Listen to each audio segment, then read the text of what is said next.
They used horses for haying, for feeding, everything.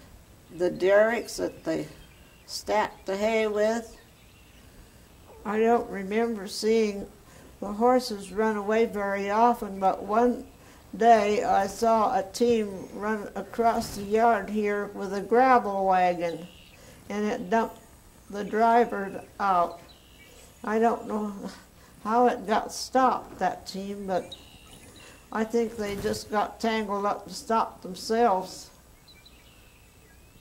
That was scary.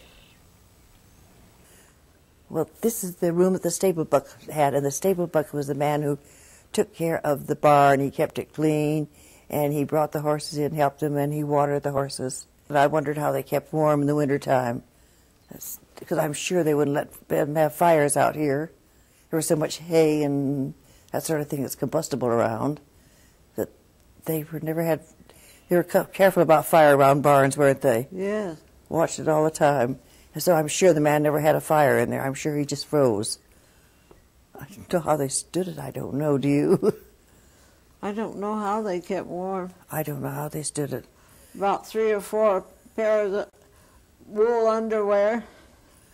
This is a sleeping porch that we had built on here when we enlarged the other part of the house, and they built all these brick buildings around here. This porch has windows all the way around, and they are removable. They fit down into this part of the sleeping porch. In the summertime, we put all those windows down so that we had a good cool breeze blowing through there. In the winter, when it was cold, pulled all the windows up and they fit right into a groove. And we had 3 single beds out there and a double bed. My bed is over here in this corner.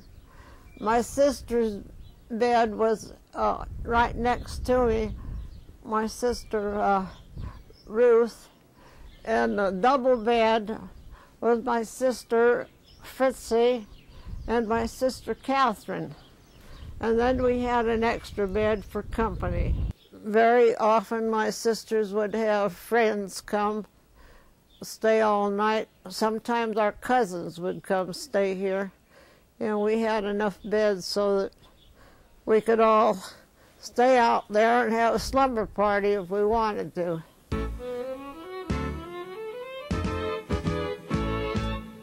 Our final jump in time is back to the present, with the house and outbuildings looking pretty much the way they've been for generations.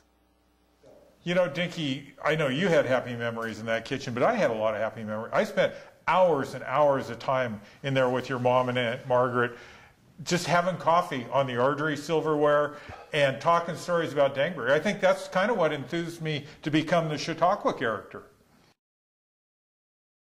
Mike, I have so many happy memories of this place, and it will last with me from here on out.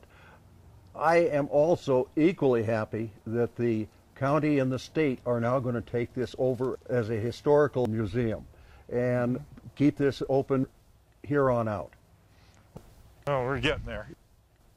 You know, this is probably my happiest time of the year, coming down here in the fall, and the leaves starting to fall and the colors changing and the wind whistling through them. It's just the best time to be at the home ranch. That's exactly my thought too, Mike. I just love this. Yeah, I love fall at the home ranch. One of my favorites. Fall anywhere, but this is special to me. Yeah. And it's, I don't know.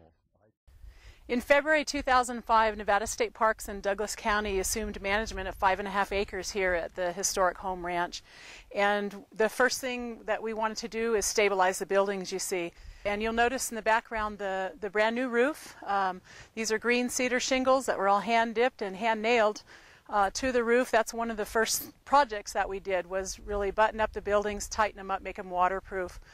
We'll continue stabilizing the buildings, repairing windows that are broken and cracked, painting, repairing some of the columns, fixing screens, replacing a porch, that kind of thing. We've digitized all the photos that were in the house, and we have those now electronically. And one of the huge projects was inventorying and cataloging all the artifacts that were in the house. Dangberg family was very wealthy for a long time, and they traveled all over the world, and like I say on the tours, they didn't ever throw anything away. So there were over 18,000 objects in the house that were inventoried and cataloged, and we have those things. Everything that's here is original to the house. We're excited to have this property, and it's an honor and a privilege, really, to be here and restore this property and be part of making this become a state and a county, the Historic Home Ranch. Please join us in preserving and celebrating our state's colorful heritage. Call 775-684-3448 or visit us at nevadaculture.org. Besides administering grants, the Preservation Office maintains state and national registers of historic places and runs the State Historic Marker Program.